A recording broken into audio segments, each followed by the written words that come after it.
telling me about it, she said, "Oh, I hope you don't mind windmills." So this is a poem that I've entitled "As I Walk in the Valley of Windmills."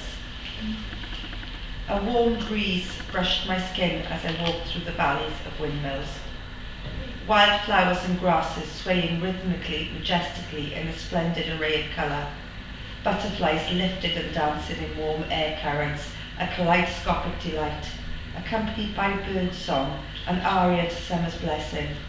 Swallows darting in a playful game, warblers taking flight to distract me from their nests. And the windmills whooshed in the background. A stream trickled and fell over bronze-coloured rock. Clear waters glinted in sunshine's rays. A spectacular sparkling light sensation captured my vision.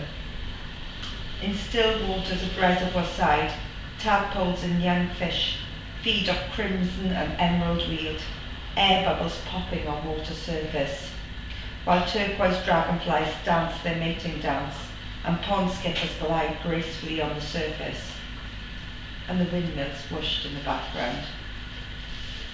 Nature and I not distracted by the towering white structures erected by man to provide society's power, that cast ever-changing shadows over landscape as the heavy steel blades whooshed, whirring in the background. They were not silent, far from inconspicuous, marking the landscape as man inevitably does, but nature continues to thrive and live in the distant presence. There will be no walking in the valleys of Fracking.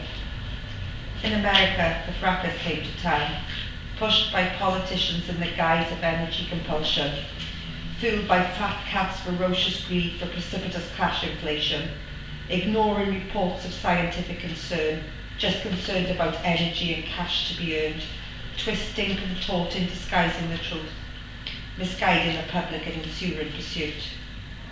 They hacked down the trees to make room for the rigs. The earth shook and it shivered as they drilled, fracturing the earth. The townsfolk awake night after night, tortured by rumbling and bright artificial light. All grasses and flowers withered and died, as poisonous gases start to sleep to the sky. Some birds fell dead, others fled their home. Fish floated on top of rivers turned brown. People of the town were told not to drink from the tap. Then pets fell sick, livestock afflicted and lame, the smell and the stench, people for their ill health, fracking they blamed. Then came the earthquakes and sinkholes with the rot. All this arrived from a ferocious fat cat energy plot.